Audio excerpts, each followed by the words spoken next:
परम पूज्य नामेश प्रभुजी, धर्मेश प्रभुजी बधाने वंदन करिए અને આજના સેશનની શરૂઆત કરીએ। ओम अज्ञानतिमिरान्धस्य ज्ञानाञ्जनशलाकया चक्षुरुन्मिलितं येन तस्मै श्रीगुरुवे नमः। श्रीचैतन्यमनोभीष्टं स्थापितं येन भूतले स्वयं रूप कदामयं ददाति स्वपदान्तिकं।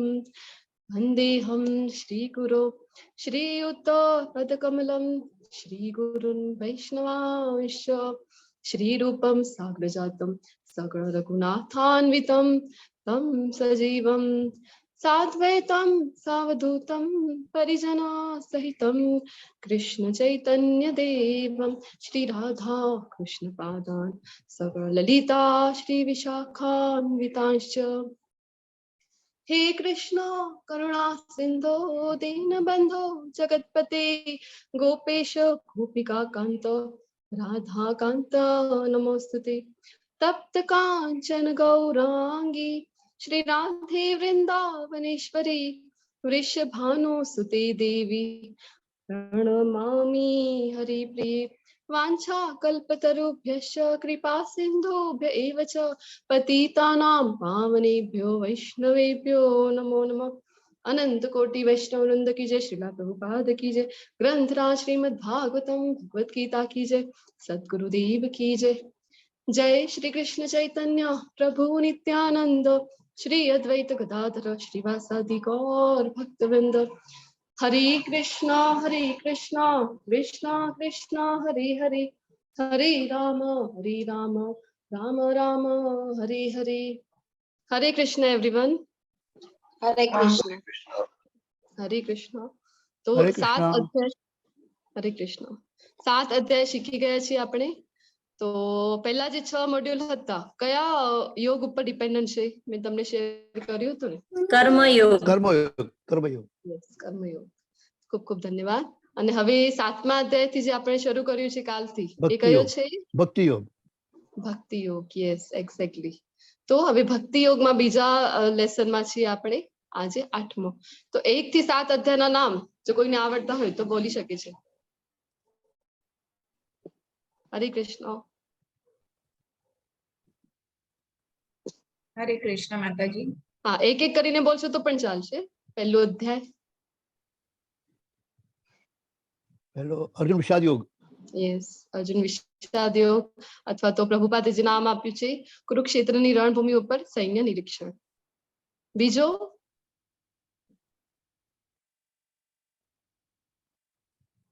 ફટાફટ બોલી જાઓ। હરે કૃષ્ણ। બીજો અધ્યાય કેવો છે? કવિતા માતાજી લખી છે ગીતા સારાંશ, ગીતાનું સાર, યસ એક્ઝેક્ટલી। અને સાંખ્ય યોગ પણ એને કહે છે। ત્રીજો અધ્યાય કર્મયોગ। કર્મયોગ, યસ કવિતા માતાજી તમારું પણ બરાબર છે। ચોથું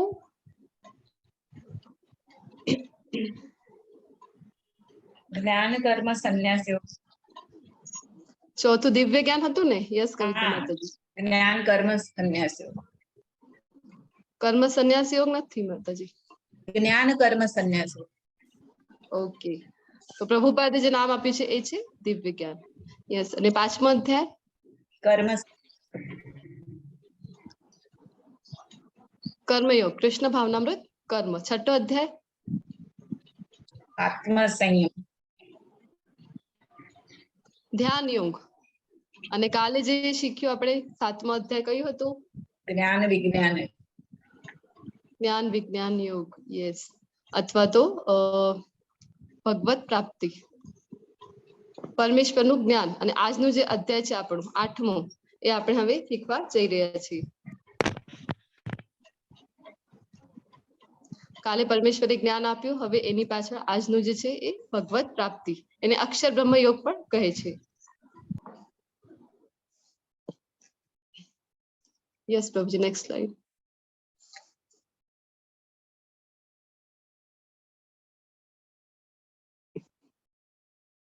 તો આ છે અધ્યાય 8ની ઝાંખી।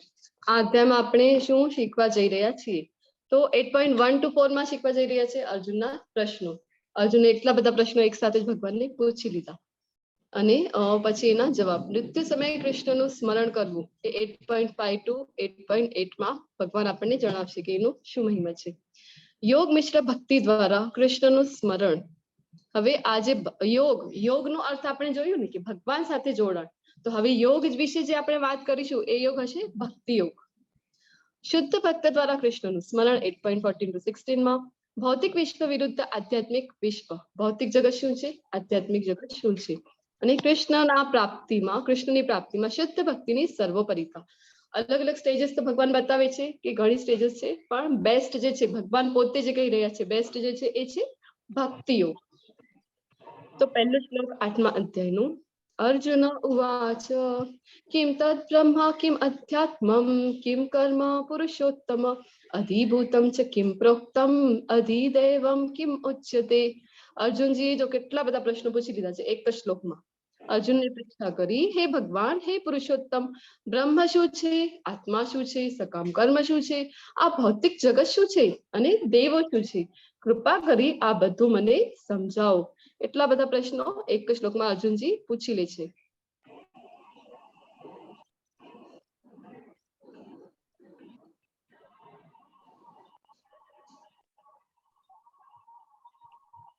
એટ 8.2 માં પૂછે છે, અધિયજ્ઞ કથમ કો અત્ર દેહે અસ્મિન મધુસૂદન પ્રયાણ કાલે ચ કથમ જ્ઞેયોસી નિયતાત્મભિ. હે મધુસૂદન, મધુ નામના દૈત્યના તમે વધ કર્યો છે, એવી રીતે મારા મનમાં જે મૂંઝવણ છે, મધુસૂદન અહીંયા જે કહે છે એનો અર્થ શું છે કે અર્જુનજીના મનમાં જે કંઈ પણ મૂંઝવણ ચાલી રહી છે એને તમે હટાવો. યજ્ઞના સ્વામી કોણ છે અને તેઓ શરીરમાં કેવી રીતે રહે છે? વળી ભક્તિમાં પરોવાયેલો મનુષ્ય અંતકાળે આપને કેવી રીતે જાણી શકે છે? કાલે જે આપણે જોયું હતું 7મા અધ્યાયનું આ જે લાસ્ટ શ્લોક હતું આપણું, એમાં ભગવાને કીધું હતું ને કે અંત સમયે ભગવાનને ભજવાનું જે કીધું હતું, તો એની લગતા આ બધા પ્રશ્નો અર્જુનજી પૂછી રહે છે કે હવે ભક્તિમય સેવામાં હોઈએ તો અંતકાલે તમારું સ્મરણ કેવી રીતે અમે કરી શકશું? કોઈ કેવી રીતે કરી શકે તમારું સ્મરણ? જરા મરણ મોક્ષાય મામાશ્રિત્ય યતંતિ તે બ્રહ્મ તદ વિદુ કૃત્સ્નમ ધ્યાત્મમ કર્મ ચાખિલમ. અને 7.30 માં સાધિભૂતા અધિદેવમ માંસા અધિયજ્ઞશ્ચ સે વિદુઃ પ્રયાણ કાલે પીચ મામ તે વિદુર્યુક્ત ચેતસ. હવે ભગવાન અહીંયા જવાબ આપી રહ્યા છે. શું કહે છે ભગવાન એ હવે આપણે જોઈશું.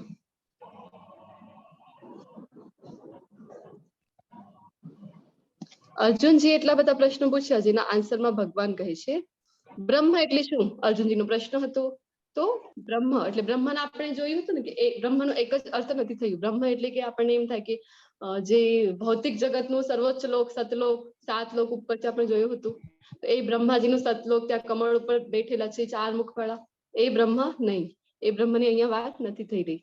બ્રહ્મ એટલે કે અહીંયા ભગવાન જે આન્સર આપી રહ્યા છે એ છે કે જીવ અવિનાશી, જે કંઈ પણ અવિનાશી છે એ છે બ્રહ્મ. બ્રહ્મનો અર્થ દિવ્ય પણ થાય છે. તો અહીંયા જે ભગવાન કહી રહ્યા છે અવિનાશી અથવા દિવ્ય એ છે બ્રહ્મ. તો કોણ છે? ભગવાન કહે છે કે જીવ અવિનાશી, જીવન અને અસ્તિત્વ ધરાવનાર છે. તો હવે આપણને થાય કે જીવ કેવી રીતે અવિનાશી થયો? તો આપણે જોયું ને બીજા જ અધ્યાયમાં ભગવાને શું જ્ઞાન આપ્યું હતું કે આપણે આ શરીર નથી અને આત્મા છીએ, અને આત્મા અવિનાશી છે, આત્માને હણી શકાતો નથી. એટલે એ જીવ જે છે એ એવી રીતે બ્રહ્મ છે. અધ્યાત્મ કોને કહેવાય? તો શરીરનો નિયંત્રક એટલે કોણ છે? આવી રીતે જે પ્રશ્ન પૂછ્યો હતો અર્જુનજી, એના જવાબમાં ભગવાન કહે છે કે જીવનો જે સ્વભાવ છે એ જો આપણે જાણી લઈએ તો એ જ થઈ જાય આધ્યાત્મ. તો આપણે જયારે કૃષ્ણ ભાવનામૃતમાં આવીએ ને ત્યારે આપણને ખબર પડી કે ચૈતન્ય મહાપ્રભુ જે છે એ આપણને બતાવે છે કે જીવનો સ્વભાવ શું છે. તો ચૈતન્ય મહાપ્રભુ કહે છે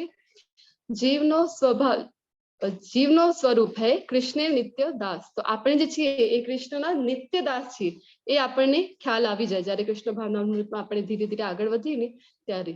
તો સકામ કર્મ શું છે? હવે તો કામ ફળદાયી પ્રવૃત્તિઓ, ભૌતિક શરીર તરફ દોરી જતી ક્રિયાઓ. હવે જે આપણે છીએ હમણાં ભૌતિક શરીરમાં, પણ આપણો જે અલ્ટિમેટ ગોલ છે એ છે આધ્યાત્મિક લોક, જે સર્વોચ્ચ લોક છે. આ ભૌતિક આકાશથી પણ પર જે છે આધ્યાત્મિક આકાશ સ્ટાર્ટ થાય છે, પછી વૈકુંઠ લોક અને ગોલોક આપણે જોયું હતું ને ગોલોક ચાર્ટમાં. તો એ આપણું છે અલ્ટિમેટ ગોલ. હવે ત્યાં સુધી જો આપણે જવું હોય તો આ ભૌતિક પ્રવૃત્તિઓ અને જે ફળદાયી પ્રવૃત્તિઓ છે એમાંથી આપણને બહાર નીકળવું પડે. ભગવાને પણ વાત કરી હતી કે ગુણાતીત થવા માટે અર્જુનજીને કહેતા હતા ને, તો જ્યાં સુધી આપણે સકામ કર્મમાં છીએ, એટલે કે કોઈ કામના છે આપણને આ દેહ માટે, ભૌતિક શરીરને લગતી અથવા ભૌતિક વિશ્વને, ત્યાં સુધી આપણે કર્મબંધનમાં ફસાયા કરીએ અને જન્મ મૃત્યુમાં પણ ફસાયા કરીએ. તો અધિભૂત શું છે? ભૌતિક જગત. આ શું છે? જ્યારે અર્જુનજી પૂછે છે, ભગવાન એના જવાબમાં કહે છે ભૌતિક પ્રકૃતિ. આ જે પ્રકૃતિ છે, આ આજુબાજુ આ બધું છે અધિભૂત. અધિદેવ કોણ છે? હવે સર્વોચ્ચ દેવ તો વિરાટ રૂપ, જેમાં તમામ દેવોનો સમાવેશ થાય છે. કે ગોલોક ચાર્ટમાં આપણે જોયું હતું, જે ભગવાન છે એમાંથી એમના રાઈટ સાઈડ નું જયારે વિસ્તરણ થાય છે ત્યારે સંકર્ષણ કરીને પ્રથમ પુરુષનો અવતાર થાય છે, અને સંકર્ષણથી ફરીથી સંકર્ષણ, વાસુદેવ, અનિરુદ્ધ, પ્રદ્યુમ્ન, એવી રીતે. તો એમનાથી જયારે ભગવાનનો પુરુષ રૂપ છે એ છે મહાવિષ્ણુ, કારણોદકશાહી વિષ્ણુ, જોયું હતું ને આપણે. એમના રોમ કુપથી બધા બ્રહ્માંડોની રચના થાય છે, જે કઈ પણ ભૌતિક પ્રકૃતિ આપણે કહીએ છીએ. તો અધિદેવ કોણ છે? તો વિરાટ રૂપ, જેમાં તમામ દેવોનો સમાવેશ થાય છે. અધિયજ્ઞ કોણ છે? હવે યજ્ઞના સ્વામી કોણ છે? અર્જુન જે આરે પૂછ્યું તો ભગવાન કહે છે પરમાત્મા. અધિયજ્ઞ ક્યાં રહે છે? તો બધાના હૃદયમાં. ભગવાન કહી રહ્યા છે કે બધાના હૃદયમાં રહે છે. યજ્ઞના સ્વામી ક્યાં રહે છે પૂછે છે ને અર્જુનજી. તો મૃત્યુ સમય કૃષ્ણનું સ્મરણ કેવી રીતે કરવું? તો જીવનભર જો સ્મરણનો અભ્યાસ કર્યો હોય તો જ મૃત્યુ સમય આપણને યાદ આવે ભગવાન. શ્રી ભગવાન ઉવાચ અક્ષરમ બ્રહ્મ પરમં સ્વભાવો અધ્યાત્મ ઉચ્યતે ભૂત ભાવો ભવ કરો વિસર્ગ કર્મ સંહિત. પૂર્ણ પુરુષોત્તમ પરમેશ્વરી કહ્યું, અવિનાશી તથા દિવ્ય જીવને બ્રહ્મ કહે છે. કે જે જીવ અવિનાશી છે, જેવી રીતે આત્મા અવિનાશી છે એ રીતે એને બ્રહ્મ કહેવાય છે. અને તેના સનાતન સ્વભાવને અધ્યાત્મ અથવા આત્મા કહે છે.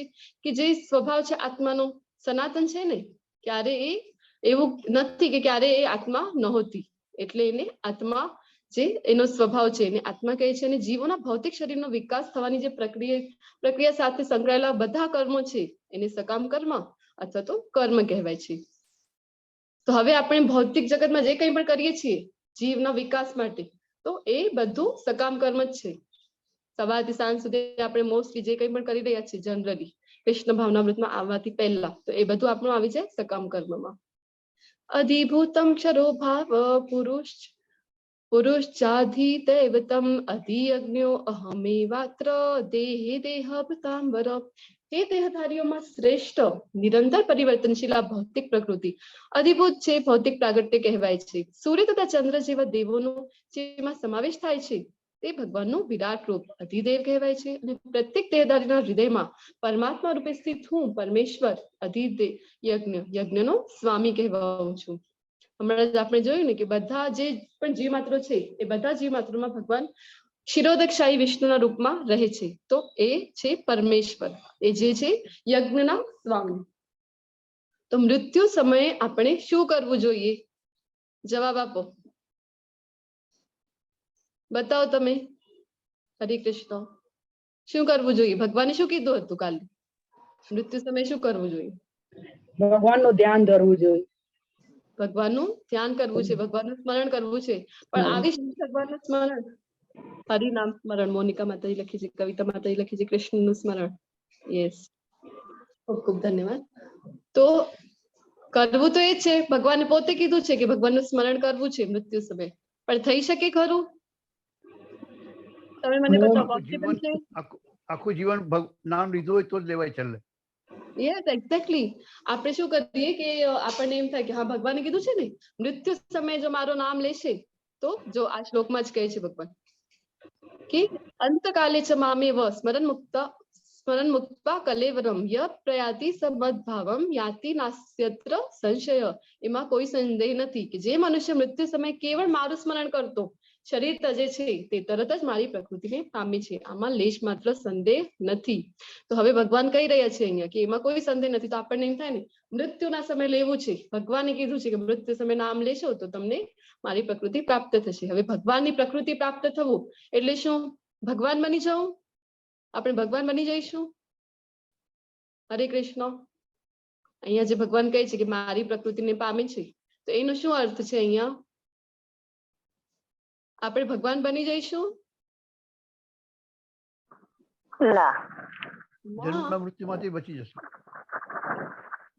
તો ભગવાનની પ્રકૃતિ એટલે કે આપણે જે જીવો છીએ ને, એ 3 ગુણ જે પ્રકૃતિના છે એની અંદર કામ કરીએ છીએ. એ 3 ગુણ આપણે જેવી રીતે કઠપુતળીના જેમ નચાવે છે એવી રીતે આપણે કાર્ય કરતા હોઈએ. તો ભગવાન વારંવાર અર્જુનને કહે છે કે આ ગુણોથી પર થા, ગુણાતીત થા.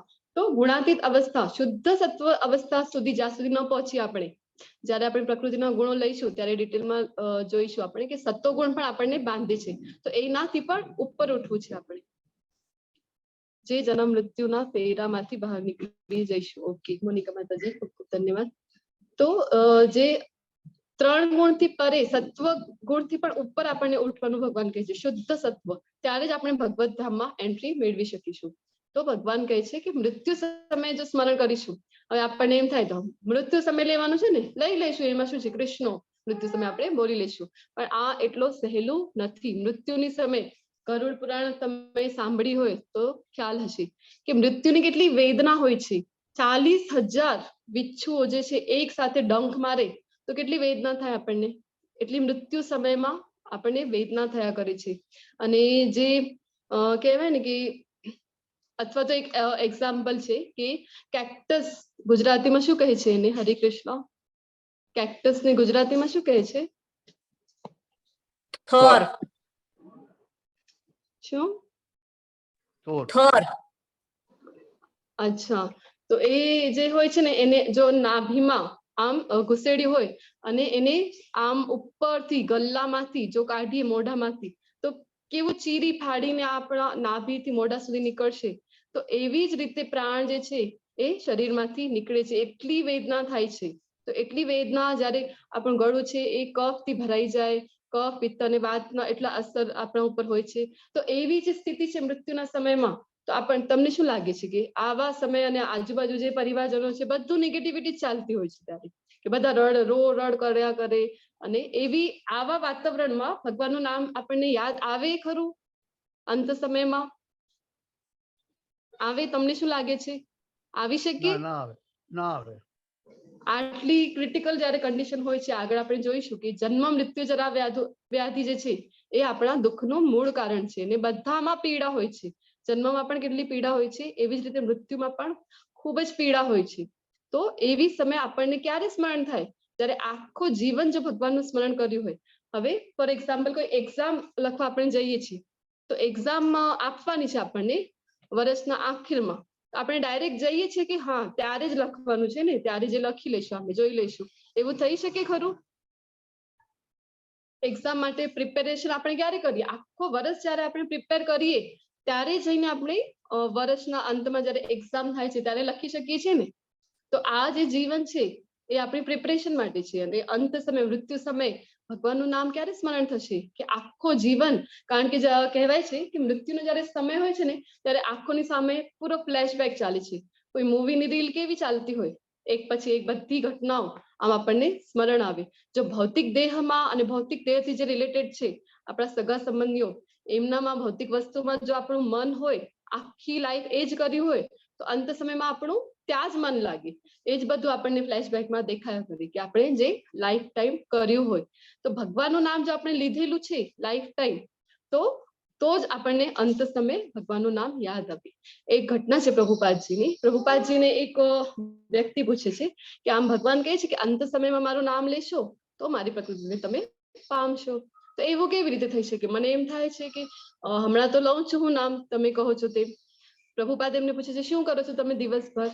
તો કે તમે જે કર્યું કીધેલું છે કે 4 નિયમોનું પાલન કરવાનું છે એ હું કરું છું, અને ભગવાનનું નામ જપ કરું છું, 16 માળા હું કરું છું કન્ટિન્યુ, અને મંગલા આરતી અટેન્ડ કરું છું, ભગવાનને ભોગ ધરાવું છું. તો પણ મને એમ થાય છે કે અંત સમય મને નામ યાદ ના આવે ભગવાનનું, તો મારું બધું કરેલું વેસ્ટ શું થશે? પ્રભુપાદજી ફરીથી પૂછે છે કે મેં તને શું કરવાનું કીધું છે? તો કે એ તો તમે કીધું છે ને 4 નિયમોનું પાલન કર, માળા જપ કર અને ભક્તિમય સેવા કર. પણ મને એમ થાય છે કે અંત સમય મને યાદ આવશે કે નહીં ભગવાન? પ્રભુપાદજી ફરીથી પૂછે છે મેં તને શું કરવાનું કીધું છે? તો કે એ જ તો બધું તમે કીધું છે. તો પ્રભુપાદજી હસે છે અને કહે છે કે આ મારી ગેરંટી છે તને મેં જે કીધું છે ને એ તું ફોલો કર, અને તને ભગવત ધામમાં અંત સમયે તને ભગવાનનું નામ તારા મોઢા પર આવે, આ મારી ગેરંટી છે. તો આચાર્યો જે છે એ આપણી માટે ગેરંટી આવી રીતે લઈ શકે છે. એટલે આપણે શું કરવું જોઈએ કે આચાર્યોએ જે આપણને રસ્તો બતાવ્યો છે એ આપણે ફોલો કરવું જોઈએ. હવે એક પ્રીવિયસ સ્લાઇડ પ્રભુજી. અહીંયા અંત સમયના ઉપર એક પિક્ચર આપેલું છે. જ્યારે ભીષ્મ પિતામહ હોય છે કુરુક્ષેત્રના રણભૂમિ ઉપર બાણની શૈયા ઉપર, ત્યારે એમની મૃત્યુની સમયનું આ પિક્ચર. હરે કૃષ્ણ પ્રભુજી, પ્રીવિયસ સ્લાઇડ પ્લીઝ.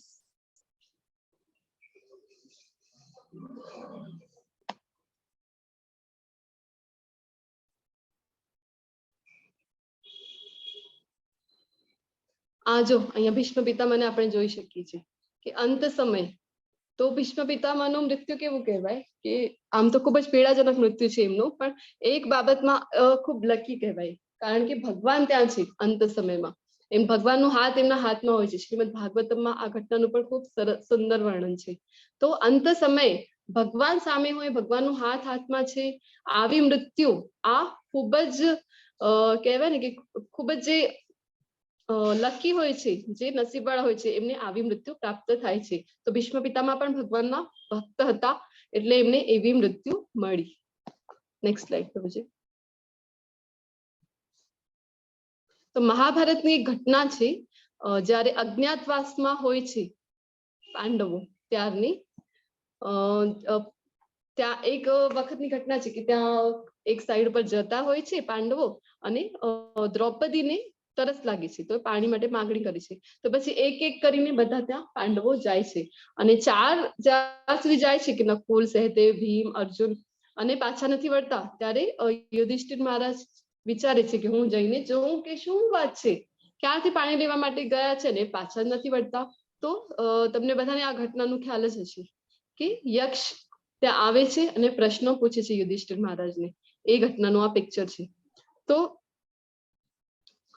યક્ષ જે છે એ પૂછે છે, પ્રશ્નો પૂછે છે, અને યુધિષ્ઠિર જો જવાબ સાચા આપે તો એમને કીધું હતું કે એક જણને હું જીવિત કરીશ. પણ પછી યુધિષ્ઠિરથી રાજી થઈને, પ્રસન્ન થઈને એ બધા જ એના ભાઈઓને જીવંત કરી નાખે છે. તો યુધિષ્ઠિરને યક્ષે પ્રશ્ન પૂછ્યું હતું કે આ સંસારમાં જે છે કે સૌથી આશ્ચર્યકારક શું છે. આ જયારે પ્રશ્ન પૂછ્યું હતું તો એની આન્સરમાં યુધિષ્ઠિર મહારાજે શું કીધું હતું? હરે કૃષ્ણ, એ તમને જણાવવાનું છે. આ ઘટના ખ્યાલ છે ને બધાને? મૃત્યુ. યસ. તો એના આન્સરમાં યુધિષ્ઠિર મહારાજે કીધું હતું કે આ સંસારમાં જે છે કે સૌથી મોટો આશ્ચર્ય એ છે કે બધા જાણે છે કે મૃત્યુ થવાની, મૃત્યુ અટળ છે, તો પણ બધા એવી રીતના જીવે છે કે જાણે કે ઘણા અમર જ છે, ક્યારે મરવાના જ નથી. આજુબાજુ આપણે હર સેકન્ડમાં જોઈ શકીએ કે કેટલા જીવજંતુઓ છે, કેટલા પ્રાણીઓ છે મૃત્યુ પામે છે. તો પણ જે મનુષ્ય હોય છે, જો hundreds and thousands of living entities meet death at every moment, but a foolish living being nonetheless thinks himself deathless and does not prepare for death.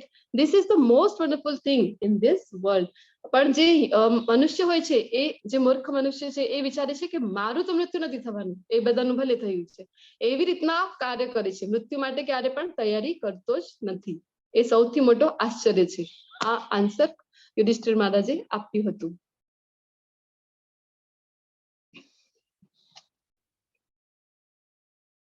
તો હવે આપણને પ્રશ્ન થઈ શકે કે કૃષ્ણ સિવાય બીજું કંઈ યાદ કરવાથી શું પરિણામ આવશે? હવે અંત સમયમાં બીજું કંઈ યાદ કરી લીધું અમે, તો શું થશે?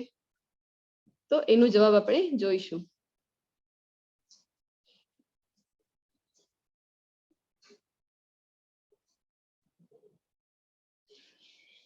यम यम वापि स्मरन् भावं त्यज्यन्ते कलेवरं तं तमेवैति कौन्तेय सदा तद ભાવ ભાવિતઃ. હે કુંતી પુત્ર, શરીરનો ત્યાગ કરતી વખતે મનુષ્ય જે જે ભાવનું સ્મરણ કરે છે એવા જ ભાવને તે નિશ્ચિતપણે પ્રાપ્ત કરે છે. તો હવે આપણને આ પ્રશ્નનો જવાબ સારી રીતે મળી ગયો કે જે મૃત્યુ સમયે જે પણ ભાવને, જે કંઈ પણ આપણે યાદ કરીશું તો નેક્સ્ટ જન્મ આપણો ફિક્સ, કે એવી જ રીતના આપણને એ જ ભાવનો નિશ્ચિતપણે આપણને નેક્સ્ટ જન્મ મળશે. કારણ કે કોઈ જે છે કે પોતાના પુત્રમાં મોહ હોય ખૂબ, અને પુત્રના વિશે વિચારતો વિચારતો શરીર ત્યાગે તો નેક્સ્ટ જન્મમાં એ છોકરો બનીને જ અવતરશે, અથવા કોઈ છોકરીના વિશે વિચાર કરે કે અંત સમયમાં તો નેક્સ્ટ જન્મમાં એ છોકરી બનીને જ અવતરશે. હવે તમને લાગશે કે આ ભગવાન પોતે જ કહી રહ્યા છે અને એને લગતું એક એક્ઝામ્પલ છે શ્રીમદ ભાગવતમમાં. એ એક્ઝામ્પલ હવે આપણે લઈશું. ભરત રાજાની ઘટના છે. નેક્સ્ટ સ્લાઇડ પ્રભુજી. ભરત રાજા એટલા મહાન રાજા હતા, આખા પૃથ્વીનું સામ્રાજ્ય. પહેલા કેવું હતું ને કે સમ્રાટ જે છે એટલે કે આવું નહીં કે ભારતના જ રાજા છે, આખા પૃથ્વી ઉપર જ એમનું સામ્રાજ્ય હોય એવા રાજાઓ હતા પહેલાના સમયના. તો એ જે રાજા છે એમના નામ ઉપરથી જ ભારત વર્ષ જે છે એનું નામ ભારત પડ્યું હતું. એવા ભરત રાજા એટલા મહાન હતા. તો એક વખતની ઘટના છે કે ત્યારે પહેલા હતું ને કે વર્ણાશ્રમને ફોલો કરતા હતા, કે પહેલા ગુરુકુળમાં જાય, ત્યાંથી શિક્ષણ લે, એની પાછળ ગૃહસ્થાશ્રમમાં આવે, પછી વાનપ્રસ્થાશ્રમ, પછી સંન્યાસાશ્રમ, એવી રીતના ચારો આશ્રમ ફોલો કરતા હતા. તો જ્યારે વાનપ્રસ્થાશ્રમનો એમનો સમય આવ્યો ત્યારે એમણે શું કર્યું કે પોતાના પુત્રોને બધું રાજપાટ સોંપી અને પોતે નીકળી ગયા. તો એમ લેશ માત્ર પણ એમને મોહ ન હોય, એટલું બધું સામ્રાજ્ય હોય, એટલું બધું એમની પાસે વૈભવ હોય, પણ એક ક્ષણ પણ વિચાર ન કરી. કારણ કે ઉચ્ચ ધ્યેય, જે જીવનનું ઉચ્ચ ધ્યેય છે, કારણ કે પહેલા ગુરુકુળમાં જઈને ભણતા હતા ને, તો લોકોને બધાને નોલેજ જ હતું, અથવા તો બ્રહ્મ જિજ્ઞાસા, વેદાંત સૂત્રનું જે પહેલું જ સૂત્ર છે તો એ હતી ત્યારે. તો એમને જીવનનું ઉચ્ચ લક્ષ્ય ખબર હોય કે આધ્યાત્મ જ જીવનનું ઉચ્ચ લક્ષ્ય છે. તો એને પ્રાપ્ત કરવા માટે પછી એ વનમાં જવા નીકળી જતા હતા. તો ભરત રાજા પણ નીકળે છે અને વનમાં જાય છે, એટલું બધું વૈભવ રાજપાટ છોડીને વનમાં જઈને જો હવન કરે છે. ત્યારેનો સમય અલગ હતું, તો ત્યારે એ હવન કરતા હતા, વનમાં રહે ને ભગવાનનું ખૂબ ભજન કરે. પણ શું થયું, એક દિવસે એક ઘટના થઈ કે જ્યારે એ હવન કરતા હતા ત્યારે એમણે જોયું, એમને કઈક અવાજો આવી એમની આજુબાજુ. તો એમણે જોયું તો ત્યાં એક નદી હતી અને નદીની પાસેથી જોતા હતા તો એક હરિણ હતું એ, અને એ ગર્ભવતી હતું. તો એ ભાગતું હતું કારણ કે એની પાછળ જે છે ને એ સિંહ પડ્યું હતું. એને સિંહ જે છે એ ફોલો કરી રહ્યું હતું એનો શિકાર કરવા માટે એની પાછળ. તો જે હરિણ હતું એ ગર્ભવતી હતું અને ખૂબ ફાસ્ટ આમ ભાગતું હતું અને સામે નદી આવી ગઈ. તો નદીમાં આ જમ્પ કરી દે છે, કૂદકો મારી દે છે હરિણ. તો એ જ સમયના દરમિયાન શું થાય છે કે એનું પ્રસવ થઈ જાય છે. તો એક નાનકડું હરિણનું બચ્ચું જન્મ લે છે અને એ છે કે બચી જાય છે, પાણીમાંથી કિનારા ઉપર આવી જાય છે. અને જે એની માતા હોય હરિણ હોય છે ને એ પાણીમાં ડૂબી જાય છે. તો એનું મૃત્યુ થઈ જાય છે ત્યાં જ એ જ ક્ષણે. તો ભરત રાજા એક આખી ઘટના જોતા હતા. તો એમને મનમાં વિચાર થયો કે કેવું દુર્દૈવ કહેવા, દુર્દશા થઈ ગઈ છે આ બાળકની. બાળક હરણ જે છે એની સાથે કેટલું ખરાબ થયું, જો એની માતા એને જન્મ દેતા વેંત જ એને છોડીને ચાલી ગઈ છે. હવે એની સંભાળ કોણ રાખશે?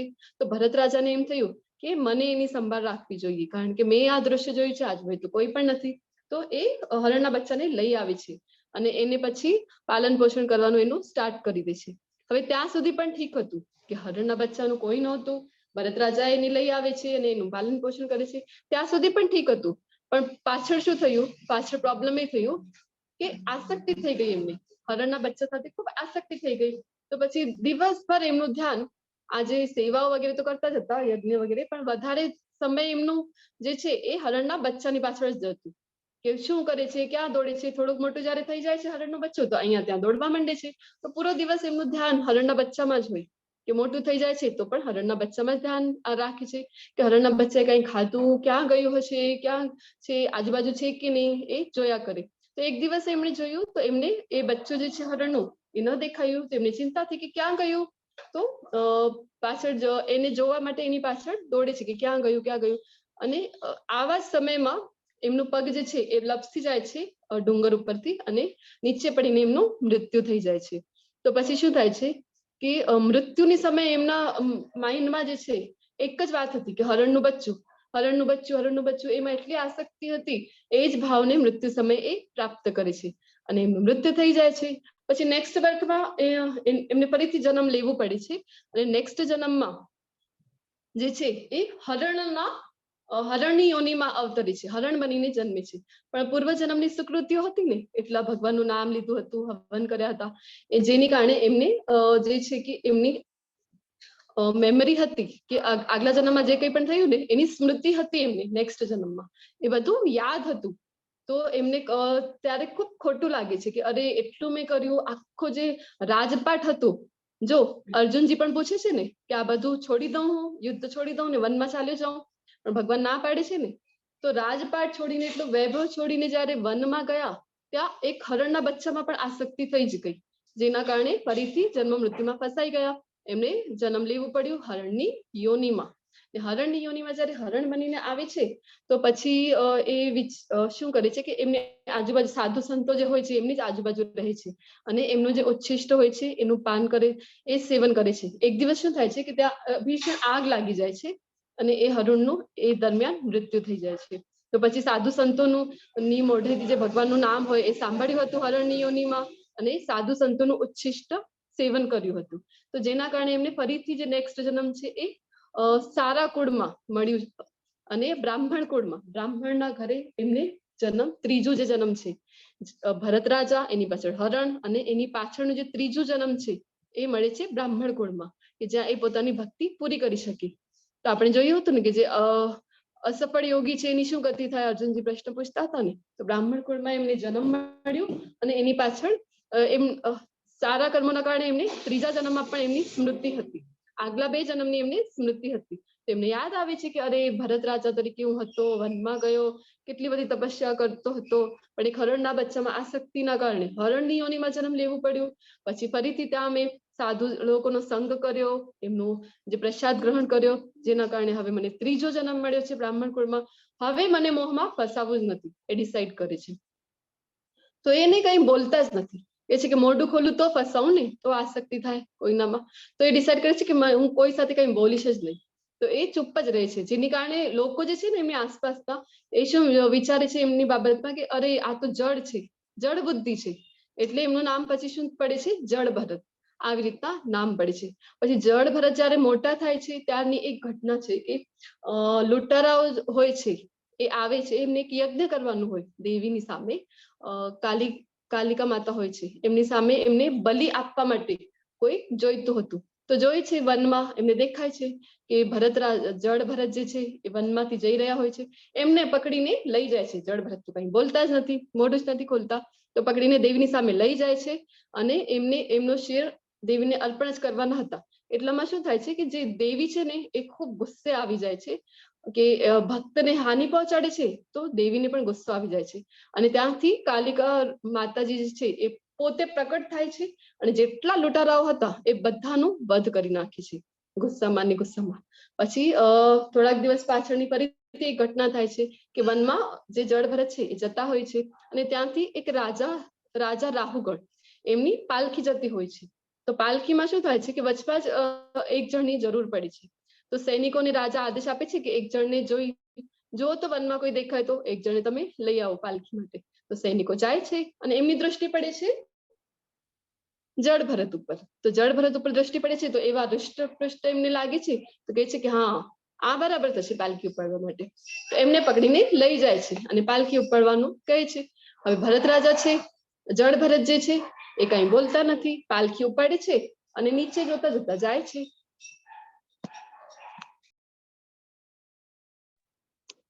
તો પાલખી ઉપાડે છે અને નીચે જોઈ છે કે કોઈ પણ, એમને એવું હતું મનમાં કે હવે મારાથી કાંઈ પણ મિસ્ટેક ન થવી જોઈએ. હવે 2 જન્મ મારા ગયા ને વેસ્ટ, તો આ જન્મમાં તો મને હવે મુક્તિ મળવી જ જોઈએ, એવું એમના મનમાં હતું કે મારાથી કોઈ પાપ ન થાય.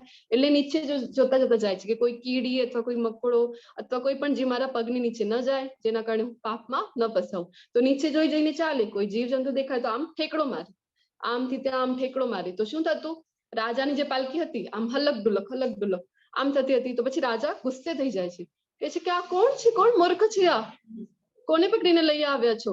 પછી રાજા ત્યાં પાલખીમાંથી ઉતરે છે અને ખૂબ ખોટું ખરું સંભળાવી દે છે. એને એમ થાય છે રાજાને કે આ તો કોઈ મૂર્ખ વ્યક્તિ લાગે છે અને જળ ભરત પણ કઈ બોલતા નથી.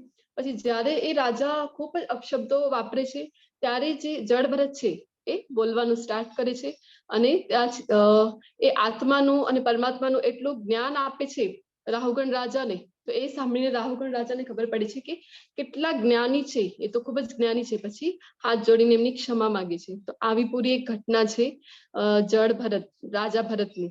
તો આપણે જોયું કે રાજા ભરત જેવા રાજા પણ જે એટલા તપસ્વી હોય છે, એ પણ જો અંત સમયમાં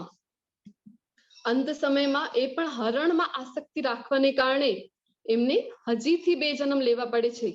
તો પછી એ ઘટનાથી આપણને ખબર પડે, શ્રીમદ ભાગવતમની આ ઘટના છે, એ ઘટનાથી આપણને ખબર પડે કે આપણી શી ગતિ થાય. તો અંત સમયમાં જો આપણે પણ આવી રીતના કરીશું, જે ભાવને અને જેને યાદ કરીશું, ભગવાને કીધું ને કે એમાં એ જીવનીમાં તમને જન્મ લેવું પડશે.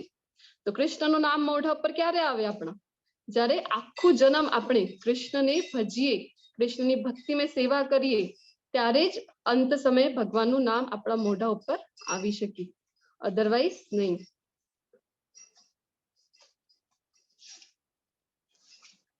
Just a moment.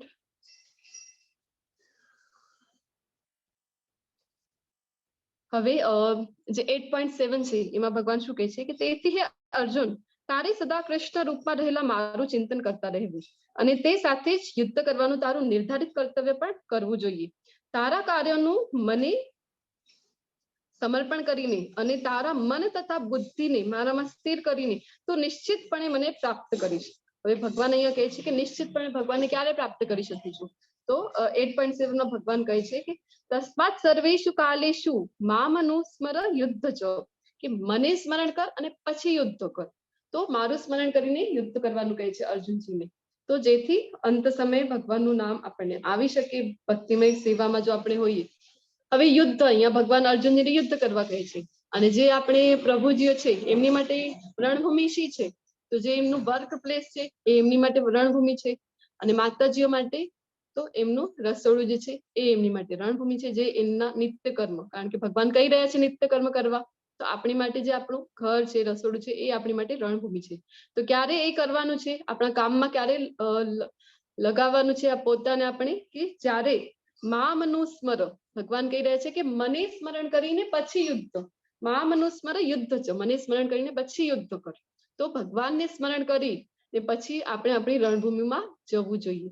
કે જેવી રીતે આપણે વર્ક બેઝ છે ત્યાં જઈએ અથવા તો ઘર કામમાં લાગીએ, એની પહેલા હવે આપણને થાય કે અમને તો સમય જ નથી. તો એટલા માટે આચાર્ય આપણને બ્રહ્મ મુહૂર્તનો તો એક અલગ જ પ્રભાવ છે, શાસ્ત્રોમાં ખૂબ સુંદર વર્ણન જ જોવા મળે છે, આપણા બધાને પણ ખ્યાલ હોય છે. તો બ્રહ્મ મુહૂર્તમાં જો ભગવાનનું નામ આપણે લઈ શકીએ તો બહુ જ સારું કહેવાય. કારણ કે જેમ જેમ સૂર્યોદય થવા માંડે એની પાછળ જે રજોગુણની પ્રકૃતિ છે એ વધી જાય છે. અને આપણે પછી આપણા માઇન્ડમાં પછી ભગવાનનું જલ્દી સ્મરણ ન રહે, કામમાં આપણા માઇન્ડમાં એ જ હોય કે હવે આટલા વાગી ગયા, એ કરવાનું છે, તે કરવાનું છે, તો કામમાં જ આપણે પરોવાઈ જઈએ. પણ જો સ્ટાર્ટિંગ, જે ડે ની આપણી સ્ટાર્ટિંગ છે, કારણ કે ભગવાન પોતે કહે છે મામનુસ્મર, મને યાદ કર કૃષ્ણ રૂપમાં. હવે ભગવાન અહીંયા એ નહીં કહેતા, એવું નથી કહેતા કે કોઈ દેવી દેવતાને યાદ કરો અથવા બીજા કોઈને યાદ કરો. ભગવાન કહે છે મામનુસ્મર, મને યાદ કરો. તો ભગવાનને આપણે થઈ શકે તો એટલી વહેલી સવારે આપણે ભગવાનનું નામ જપ કરવું જોઈએ. કારણ એના પાછળ આપણે યુદ્ધ માટે પાછળ એના પછી આપણે જવું જોઈએ. કારણ કે આપણે જો વિચાર કરીએ કે હા સુવાથી પહેલા 1 મહિના તો થઈ જ જશે મારી, તો પછી કરીશ, પણ આખા દિવસનું કામ કરીને પછી જ્યારે આપણો દિવસ છે એ ખતમ થવામાં જ્યારે આવે છે ત્યારે આપણી શી કન્ડિશન હોય છે? તો એવી કન્ડિશનમાં ભગવાનનું નામ લેવા માટે આપણને એનર્જી નથી રહેતી અને ઇન્ટરેસ્ટ નથી રહેતો. જો વહેલી સવારે બ્રહ્મ મુહૂર્તમાં ભગવાનનું સ્મરણ કરીએ, જો મંગલા આરતી કોઈ અટેન્ડ કરે તો ખબર પડશે તમને, ગ્રુપમાં જે છે એની લિંક મળી રહેશે. જે આપણું શ્રી શ્રી રાધા ગોવિંદ ટેમ્પલ છે ઇસ્કોન નંતુર મંગલુરુ, તો એની લિંક તમને મળશે. મંગલા આરતી રોજ સવારના 4:30 વાગે થાય છે.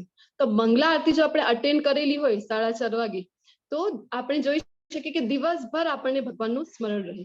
અધરવાઇઝ ભગવાનનું સ્મરણ, ભગવાન આગળ પણ કહે છે કે નિત્યમ કીર્તયંતો મામ, કે ભગવાનનું સ્મરણ કરવું છે, ભગવાનનું કીર્તન કરવું છે, પણ આપણને યાદ આવી શકે નહીં. તો વહેલી સવારે જો ભગવાનનું સ્મરણ આપણે કરીએ, મંગલા આરતી કરીએ અથવા જપ કરીએ તો આખા દિવસ દરમિયાન આપણને ભગવાનનું સ્મરણ રહે. હવે અજામિલની વાર્તા શું હતી? કોઈને ખ્યાલ છે અજામિલની વાર્તા? આ પણ શ્રીમદ ભાગવતમની એક ઘટના છે.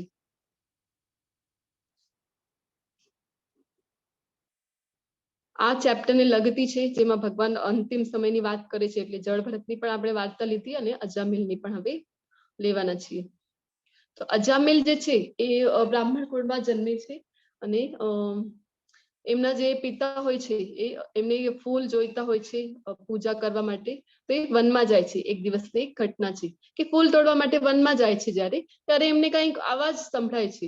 તો એ જોવા માટે ઉભા રહે છે અને એ વિચાર કરે છે કે જોવામાં શું વાંધો છે, જોઈ તો લોકોનો અવાજ આવે છે, હસવાનો એમને અવાજ આવે છે. તો પછી જોવામાં કઈ વાંધો નથી, પણ બીજા અધ્યાયમાં જોયું હતું કે કેવી રીતે મનુષ્ય અધમ પુનઃ આ ભવકૂપમાં કેવી રીતે પડી શકે છે, કેવી રીતે એનું પતન થાય. એના 2 શ્લોક આપણે જોયા હતા ને, 2.63 and 4. તો એમાં ભગવાને કીધું હતું ને કે ધ્યાન જ્યારે ધ્યાન કરીએ એ જ વસ્તુનો વારંવાર આપણા માઇન્ડમાં, તો એનાથી પછી આસક્તિ થાય છે. અને આસક્તિ થાય કોઈ વસ્તુમાં તો એનાથી શું થાય? કામના ઉત્પન્ન થાય છે મનમાં, ઈચ્છા ઉત્પન્ન થાય. અને આ કામના જો આપણી પૂર્ણ ન થાય તો એનાથી ક્રોધ ઉત્પન્ન થાય છે. ક્રોધથી શું થાય? મોહ થાય છે. મોહથી બુદ્ધિ ભ્રષ્ટ થાય છે અને બુદ્ધિ ભ્રષ્ટ થવાથી શું થાય છે? આપણું પતન થવા લાગે છે. આ 8 સ્ટેજીસ ભગવાને બીજા અધ્યાયમાં જ આપણને બતાવ્યા હતા. તો એવી જ રીતે થાય છે અજામિલની સાથે. જોઈ છે ત્યાં સુધી પણ કઈ વાંધો નહોતો. એ શું જોઈ છે? તો એક જે ગણિકા હોય છે એને એક ક્ષુદ્ર મનુષ્યની સાથે જોઈ છે. તો એ જોઈને પછી એની મનમાં શું થાય છે કે ધ્યાન એ સ્ટાર્ટ કરે છે, કે કન્ટિન્યુ એ જ ધ્યાન કરે છે. એનાથી એને શું થાય છે કે આસક્તિ થાય છે. એને એમ થાય છે કે આ ગણિકા જો મારી સાથે હોય તો આસક્તિ થાય છે. આસક્તિથી શું થાય છે કે એનો પતન થવાની રાહ ઉપર એ સ્ટાર્ટિંગ થઈ જાય છે. એ ઘરે જાય છે અને એની પત્નીને કહે છે કે કેટલું કામ કરે છે તું દિવસભર, તો તને તો થાકી જતી હોઈશ ને? તો એની પત્ની કહે છે કે ના ના, મારા સ્વામીની સેવા કરવામાં મને તો ખૂબ આનંદ થાય છે. તો એ કહે કે તને કોઈ મદદ કરવા વાળીની જરૂર હશે ને? તો એ ના પાડે છે કે ના ના, આવું તો કઈ નથી. પણ અજામિલ જે છે એ ગણિકાને ઘરે લઈને આવે છે અને એ ગણિકાને કહે છે કે તું મારી સાથે વિવાહ કર અને મારી ઘરે ચાલ. તો ગણિકાને હસવું આવે છે કે હું કેટલી ક્ષુદ્ર છું અને તું તો બ્રાહ્મણ છે અને મને તો રોજ મદિરા જોઈએ. તો માંસ મદિરા એવું બધું સેવન કરે છે. તો જે અજામિલ કહે છે કે હા, તને જે જોઈશ એ હું લાવીને દઈશ. એવી રીતે એ ગણિકાને ઘરે લઈ જાય છે અને પછી એની પત્નીનું ખૂબ અપમાન કરે છે. એના વૃદ્ધ માતા પિતાને ઘરથી કાઢી મૂકે છે અને એના પતનની અહીંયાથી શરૂઆત થઈ જાય છે. પછી શું થાય છે કે એ જે ગણિકા છે એ ખૂબ દુષ્કર્મ કરવાનું સ્ટાર્ટ કરી દે છે અને એ ગણિકાથી એને એક પુત્ર થાય છે. સૌથી નાનો જે પુત્ર હોય છે ત્યારે એના ઘરે બ્રાહ્મણો આવે છે અને બ્રાહ્મણો જે ભગવાનના ભક્તો છે, આપણે શું કામ ઇસ્કોનમાં કહીએ છીએ કે ભક્તોનો સંગ મળવું ખૂબ જરૂરી છે? કારણ કે ભક્તો જે હોય છે ને એ અહેતુકી કૃપા કરી દે છે. તો એમના ઘરે બ્રાહ્મણો આવે છે અને કહે છે કે તમારા ઘરે પુત્રનો જન્મ થયું છે, તમે એક કામ કરો, આનું નામ નારાયણ રાખો. તો અજામિલ કહે છે ઠીક છે, એનું નામ રાખે છે નારાયણ. હવે એ નાનો હતો, નાનો પુત્ર, તો એમાં એટલી આસક્તિ કે દિવસભર એ જોઈ છે કે નારાયણ શું કરે છે. નારાયણ નારાયણ નારાયણ શું કર્યું હશે? નારાયણે જમી લીધું હશે કે નહીં? નારાયણ રમે છે, શું કરે છે? દિવસભર એના ધ્યાનમાં નારાયણ જ હોય. અને ત્યારે એમની 80+ જ એજ હતી. તો પછી શું થાય, એક દિવસ કે ખૂબ તબિયત ખરાબ હોય છે, ખાટલા ઉપર હોય છે અને એમનું અંત સમય આવી જાય છે, મૃત્યુ સમય આવી જાય છે. તો કર્મો તો એટલા દુષ્કર્મો કર્યા હતા જીવનમાં, તો ત્યાં આવે છે યમજીના દૂતો આવે છે એમને તેડવા માટે. અને યમજીના દૂતો આવે છે તો ત્યાં એમને જોઈને તો ગભરાઈ જાય છે અને એમની જે આસક્તિ હોય છે પોતાના પુત્રમાં, તો આસક્તિના લીધે એ બૂમ પાડે છે કે નારાયણ, આવી રીતે. તો નારાયણ નામ જેવી જ રીતે એમના મુખથી નીકળે છે તો ત્યાં વિષ્ણુજીના દૂતો પણ આવી જાય છે. હવે એમ કહેવાય છે કે જે લોક હોય છે ને ત્યાંના દૂતો પણ એવી જ રીતે હોય છે. હવે વિષ્ણુજીના દૂતો છે તો એ પણ ચતુર્ભુજ સ્વરૂપમાં હોય છે. તો વિષ્ણુજીના દૂતો ત્યાં આવી જાય છે અને પછી જે યમજીના દૂતો હોય છે એ કહે છે કે અમે એને લઈ જઈશું, અને વિષ્ણુના દૂતો ના પાડે છે કે અંત સમયે નારાયણ નામ લીધું છે તો તમે એમને ન લઈ જઈ શકો.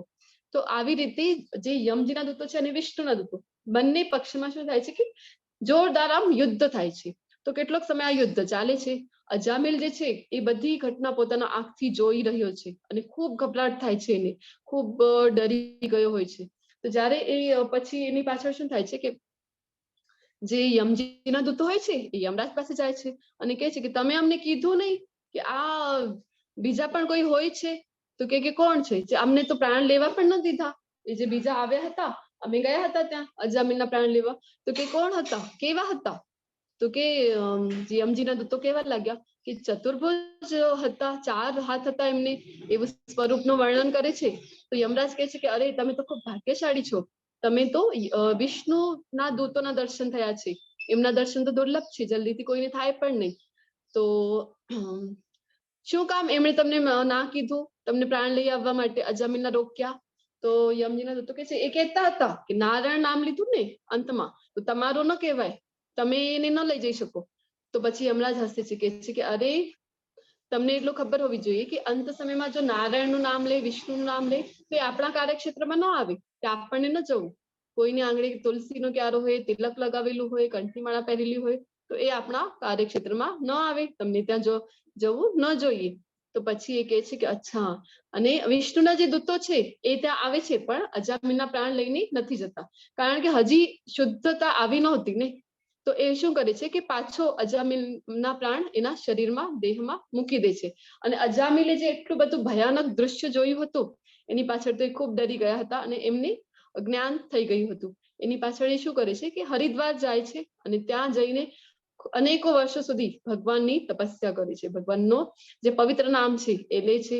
એની પાછળ શુદ્ધ સત્વમાં જયારે આવી જાય છે ત્યારે ફરીથી અહીંયા આ પિક્ચરમાં જોઈ શકીએ કે વિષ્ણુના દૂતો વિમાન લઈને આવે છે અને અજામિલને સદેહે આ વિમાનમાં બેસાડીને લઈ જાય છે વૈકુંઠ લોકમાં. તો આવી રીતે આ ઘટના છે અજામિલની, જેનું સુંદર વર્ણન છે શ્રીમદ ભાગવતમમાં. તો આપણે જોયું કે મૃત્યુ સમયે નારાયણનું નામ લીધું તો એનાથી હવે ફક્ત નારાયણ નામ લેવાથી ધામમાં તો એન્ટ્રી ન મળે, કારણ કે જ્યાં સુધી શુદ્ધ સત્વ આપણામાં ન ડેવલપ થાય ત્યાં સુધી ધામમાં એન્ટ્રી ન મળે. પણ એની પાછળ આપણે જોયું ને કે જ્ઞાન થયા પાછળ એ હરિદ્વાર જાય છે અને ભગવાનનું તપસ્યા કરે છે, પવિત્ર નામનું ખૂબ પઠન કરે છે, એની પાછળ એમને ધામમાં એન્ટ્રી મળી જાય છે. તો હવે ભગવાન અહીંયા કહે છે અભ્યાસ યોગ યુક્તેનો ચેતસા નાન્યગામિના પરમં પુરુષમ દિવ્યમ યાતિ પાર્થાનુચિંતયન. હે પાર્થ, જે મનુષ્ય પોતાના મનને મારું સ્મરણ કરવામાં સદા મગ્ન રાખીને અવિચળ ભાવથી પૂર્ણ પુરુષોત્તમ પરમેશ્વર રૂપે મારું ધ્યાન કરે છે તે નિશ્ચિતપણે મને પ્રાપ્ત કરે છે. હવે ભગવાન અહીંયા કહે છે કે મનને ભગવાનમાં લગાવીને. તો ભગવાન જ્યારે પણ કહે છે ને ભગવાન અર્જુનજી પાસેથી મન જ માંગે છે અને ભગવાનના નામનું સ્મરણ કરવાનું ભગવાન પોતે જ અહીંયા કહી રહ્યા છે. હવે કોઈને લાગે કે જ્યારે આપણે વૃદ્ધ થઈ જઈશું ત્યારે ભક્તિ કરવી જોઈએ, તો આવું નથી. આના પહેલાના શ્લોકમાં પણ ભગવાને કીધું હતું ને કે મામનું સ્મર, મને સ્મરણ કરીને પછી યુદ્ધમાં જાઓ. તો ભગવાન વારંવાર કહે છે પોતાનું સ્મરણ કરવાનું. તો આપણને જરૂરથી ભગવદ્ ગીતાના એક શબ્દો પર આપણે પૂરેપૂરો વિશ્વાસ હોવો જોઈએ. ભગવાનના મુખેથી નીકળેલા આ શબ્દો છે.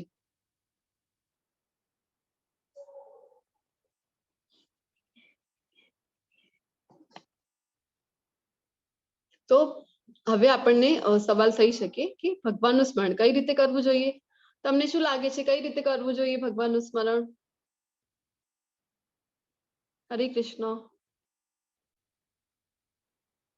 મહામંત્ર બોલીને.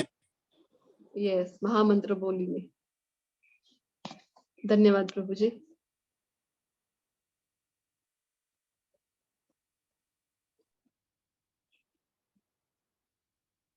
તો 8.9 માં ભગવાન કહે છે કે મનુષ્ય પરમ પુરુષનો ધ્યાન, સર્વજ્ઞ, પુરાતન, નિયંતા, લઘુતરથી લઘુત્તમ, સર્વના પાલન કરતા, સમસ્ત ભૌતિક કલ્પનાથી પર, અચિંત્ય તથા જેઓ હંમેશા એક વ્યક્તિ છે એ રીતે કરવું જોઈએ. તેઓ સૂર્ય સમાન તેજસ્વી છે, દિવ્ય છે અને આ ભૌતિક પ્રકૃતિથી પર છે.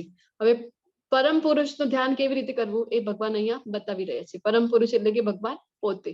તો કેવા છે એ એક વ્યક્તિ છે એવું ભગવાન પોતે કહી રહ્યા છે. આપણે જોયું ને કે ઘણા બધા લોકો છે કહે છે કે ભગવાન નિરાકાર છે. ભગવાન નિરાકાર નથી, ભગવાન એક વ્યક્તિની જેમ. આપણે શું કામ કહીએ છીએ કે ભોગ ધરાવો તમે, જે કંઈ પણ આપણું જે રૂટીન હોય છે ને, ભગવાનને આપણે ઘરમાં પણ આપણા ઘરમાં જે કાનાજીની નાનકડી મૂર્તિ હોય છે તો એને પણ આપણે એવી રીતે બિહેવ કરવાનું કે એ એક વ્યક્તિ છે. જે કંઈ પણ આપણું ડેલીનું રૂટીન છે એ સવારે જ્યારે ઉઠીએ ભગવાનની સેવા કરીએ, જ્યારે સ્નાન કરાવીએ, ભોગ ધરાવીએ, ત્યારે ભગવાન પાસે હાથ જોડીને ભગવાનને આખા દિવસનું રૂટીન કહેવાનું કે આખા દિવસમાં શું સ્કેડ્યુલ છે આપણું, શું કરવા જઈ રહ્યા છીએ, એ બધું ભગવાન સાથે શેર કરવાનું. કાંઈ પણ નવી વસ્તુ આપણા ઘરમાં આવે ને તો એ પહેલા મંદિરમાં જઈને ભગવાનને ધરાવવાની. જનરલી આપણે કરતા જ હોઈએ છીએ, પણ એવી રીતે એક વ્યક્તિની જેમ હવે અર્જુનજીને એ બધું ભગવાન કહી રહ્યા છે, પણ આપણે આપણા લાઈફમાં કેવી રીતે એને કરી શકીએ ઇમ્પ્લિમેન્ટ, એ આપણે જોવાનું છે. તો આપણે જે કંઈ પણ નવી વસ્તુ આવે, જે કંઈ પણ ફ્રૂટ્સ આવે, જે કંઈ પણ પહેલી વાર ઘરમાં આવે છે, એ બધું ભગવાનને અર્પણ કરવું જોઈએ અને પછી આપણે એ પોતાની માટે ઉપયોગમાં લાવવું જોઈએ.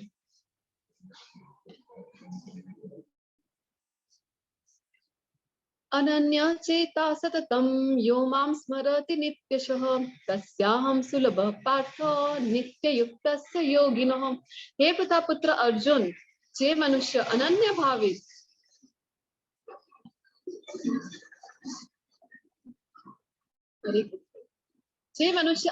ભાવે નિરંતર મારું સ્મરણ કરતો રહે છે તેને માટે હું સુલભ છું, કારણ કે તે મારી ભક્તિમય સેવામાં નિરંતર પ્રવૃત્ત રહે છે.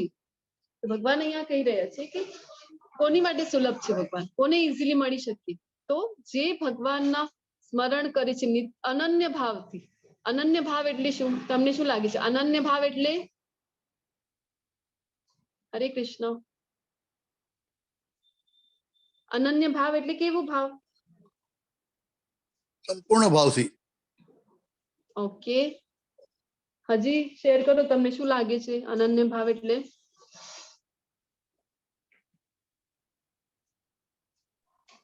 હરે કૃષ્ણ માતાજી. યસ, અનન્ય ભાવ એટલે કોઈ બીજા નહીં, અનન્ય એટલે ન અન્ય, એટલે એકમાત્ર ભગવાન કૃષ્ણને જ એકાગ્ર ચિત્તે. યસ. દિવ્યાબેન, હરે કૃષ્ણ, તમને શું એડ કરવું છે?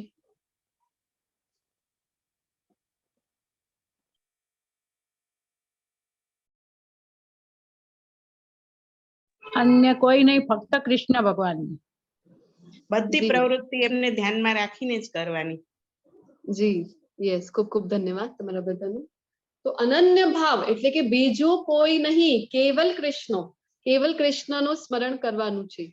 તો એને માટે ભગવાન સુલભ છે કે જે નિરંતર ભક્તિમય સેવામાં પરોવાયેલો હોય છે. હવે પ્રભુપાદે આપણને જે બતાવ્યું છે કે ભક્તિમય સેવા, એની સાથે આપણે જોઈ શકીએ કે કોઈને એમ થાય કે ભક્તિ એટલે કે જેને કઈ કરવું નથી ને લાઈફમાં, એના માટે આ કાર્ય છે કે આરામથી બેસી જાઓ, માળા લઈને બેસી જાઓ અને ભગવાનનું નામ લો, કામ બધું છોડી દો. પણ એવું બિલકુલ નથી. ભગવાન પોતે અર્જુનને ના પાડે છે આવું કરવા માટે, અને પ્રભુપાદે પણ આપણને કીધું છે કે વહેલી સવારે ઉઠીને, વહેલી સવારે આપણા જયારે દિવસ સ્ટાર્ટ થાય છે એની પહેલા જ આપણી માળા જપ ફિનિશ થઈ જવી જોઈએ, અને ત્યારે જ આપણે ભગવાનનું સ્મરણ કરવું છે. અને એ પોસિબલ નથી જો આપણે ઇનિશિયલ સ્ટેજ ઉપર છીએ, તો પછી દિવસભરમાં જ્યારે પણ આપણને ટાઈમ મળે છે ત્યારે કેમ ન હોય પણ એક માળાથી શરૂઆત તો આપણને કરવી જ જોઈએ. તો ભક્ત જે હોય છે ને એ જનરલી ખૂબ જ બિઝી સ્કેડ્યુલ હોય છે એમનું, કારણ કે એ પોતાનું જે નિયત કાર્ય છે એ તો ખૂબ જ સારી રીતે કરે છે અને એની સાથે સાથે ભક્તિમય સેવા પણ કરે છે. આવું નથી કે ભક્તિમય સેવા કરવાની છે તો બધી ભૌતિક પ્રકૃતિઓ છોડી દેવાની, આવું બિલકુલ નથી એનો અર્થ. એનો અર્થ એટલો જ છે કે જે કંઈ પણ કરીએ છીએ એના સેન્ટરમાં કૃષ્ણને લાવવાનું છે, અને બધો કર્મ ફળ જે છે, કર્મ ફળમાં આસક્તિ નથી રાખવાની ને કૃષ્ણને સમર્પિત કરી દેવાનું છે. ત્રીજા અધ્યાયમાં જ આપણે જોયું હતું, તો જ આપણે કર્મફળના બંધનમાં ફસાઈશું નહીં, તો કર્મ બંધનમાં આપણે ફસાઈ જઈશું. તો ભૌતિક વિશ્વ અને આધ્યાત્મિક વિશ્વ વચ્ચે શું તફાવત છે? હરે કૃષ્ણ. આપણે જે રહી રહ્યા છીએ હમણાં, આ છે ભૌતિક વિશ્વ, અને આધ્યાત્મિક વિશ્વ કયું છે? ભક્તિ કરીએ તે આધ્યાત્મિક વિશ્વ. યસ. ઓકે, હજી કોઈને સમાજની સામાજિક બધા કામ કરીએ, કુટુંબમાં રહીને, સમાજમાં રહીને, તો એ ભૌતિક વિશ્વ. યસ માતાજી. મોનિકા માતાજી, તમને શું એડ કરવું છે? જે આપણે રૂટીનમાં જે કામ કરતા હોઈએ તે બધા જે કરીએ અને એ કર્મ કરી અને કૃષ્ણને અર્પણ કરીએ અને કૃષ્ણને ધ્યાનમાં રાખીને બધા કર્મ કરીએ. યસ, કૃષ્ણને સેન્ટરમાં રાખીને અને કૃષ્ણને ધ્યાનમાં રાખીને જે કંઈ પણ કરીશું એ ભલે ને ભૌતિક કર્મ હોય, એ કોઈને લાગી શકે કે ભક્ત છે એની રૂટીન તો આપણા જેવું છે, આ તો સામાન્ય કાર્ય કરે છે, પણ એ સામાન્ય નથી, કારણ કે એને ખબર છે કે પરમ ભોક્તા કોણ છે, ભગવાન કૃષ્ણ છે. તો એ બધું કર્મફળ ભગવાનને અર્પણ કરે છે. એટલે એ ભલે ને સામાન્ય કર્મ કરતો દેખાય, પણ એના કાર્યો ભૌતિક રહેતા નથી, આધ્યાત્મિક બની જાય છે.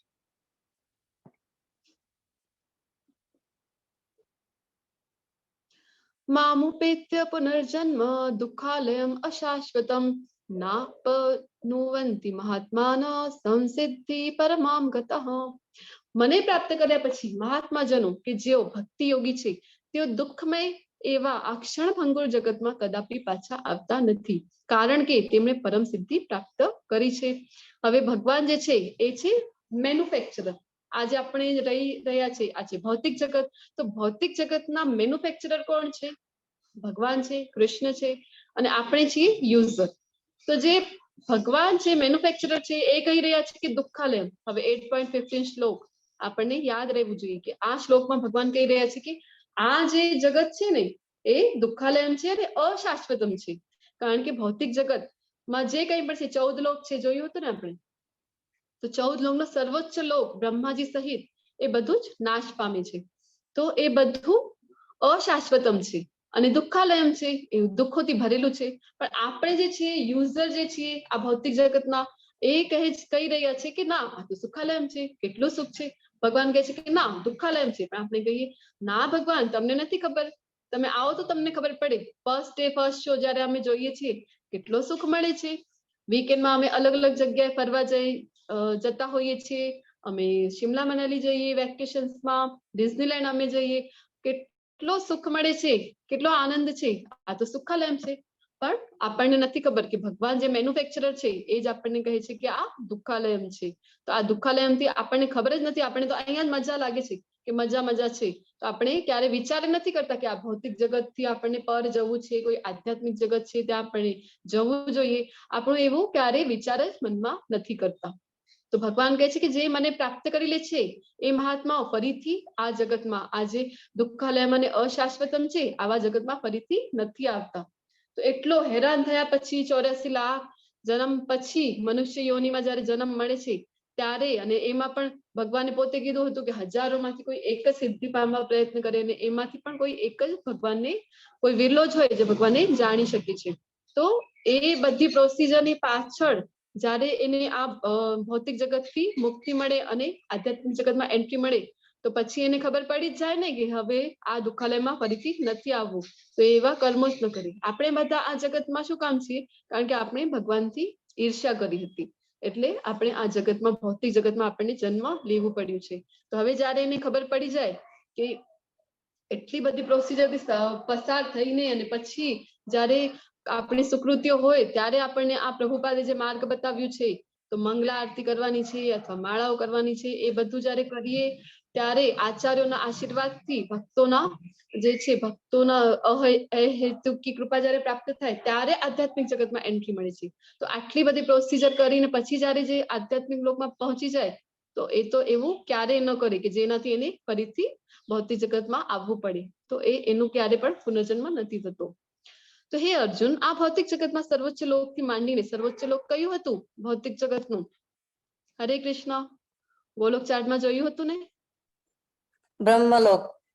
બ્રહ્મલોક, સતલોક જે છે બ્રહ્માજીનો. તો ત્યાંથી માંડીને નિમ્નતમ સુધીના બધા જ દુઃખોના સ્થાન છે કે જ્યાં વારંવાર જન્મ તથા મરણ થયા કરે છે. પરંતુ હે કુંતી પુત્ર, જે મનુષ્ય મારા ધામને પામે છે તે કદાપી પુનર્જન્મ પામતો નથી. જેવી રીતે હમણાં જ જોયું આપણે કે એને ખબર હોય છે ને, તો પછી એ ભગવાનની ઈર્ષ્યા ન કરે, ભગવાનની ભક્તિમય સેવા. અને ભગવાને જે પહેલા કીધું હતું કે મારી પ્રકૃતિને પામે છે, એટલે કે ભગવાન કેવા છે? તો સચ્ચિદ અને આનંદ. તો એ ભગવાનની પ્રકૃતિને પામે છે અને આધ્યાત્મિક જગતમાં જયારે એને એન્ટ્રી મળે છે તો પછી એ પોતાને પૂરી તરફ ભગવાનની ભક્તિમય સેવામાં પરોવી દે છે, જેના કારણે એને પુનર્જન્મ નથી થતો.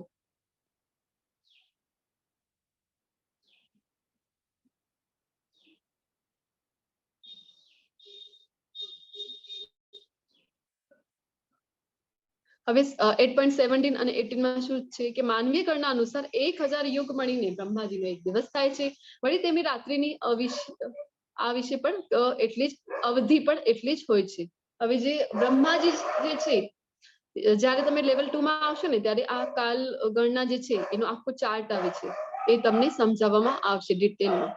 તો એમાં આપણે જોઈ શકીએ કે જે આપણા કેટલા યુગ હોય છે જનરલી, બધાને ખબર છે ને કેટલા યુગ હોય છે?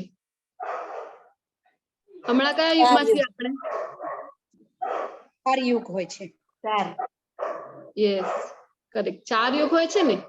તો 4 યુગ જે છે એ બધાની જે અવધિ છે, તો એની 4 યુગને 1000 થી મલ્ટીપ્લાય જ્યારે કરીએ એટલે એ જેટલો પણ પીરિયડ નીકળે છે એ બધું મળીને બ્રહ્માજીનો એક દિવસ થાય છે, અને એટલી જ અવધિ બ્રહ્માજીના એક રાત્રિની હોય છે.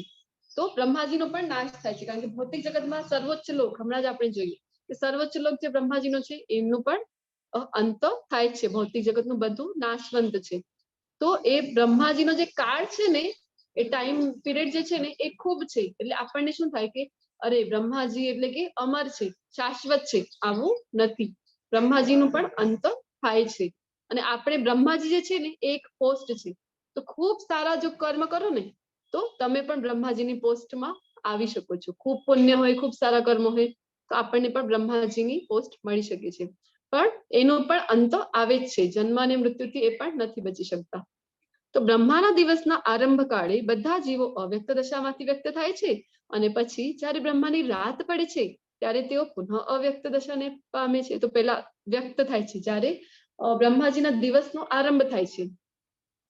એટલે કે 4 યુગ જે છે એની જે પણ અવધિ છે, કે કલયુગમાં હમણાં છીએ તો 4,32,000 એ કલયુગની અવધિ છે. એનાથી ડબલ જે છે એ છે દ્વાપર યુગની, એટલે કે નિયર અબાઉટ 8 લાખ. અને એનાથી પણ 3 ગુણા વધારે જે છે 12 લાખ જેટલી એ હોય છે દ્વાપર યુગની, અને એનાથી પણ વધારે છે સતયુગની. તો એ જે 4 યુગની જેટલી ટોટલ થાય છે ને, એને જો આપણે 1000 થી મલ્ટીપ્લાય કરીએ તો જે નંબર આપણને મળે છે એ બ્રહ્માજીનો એક દિવસ છે.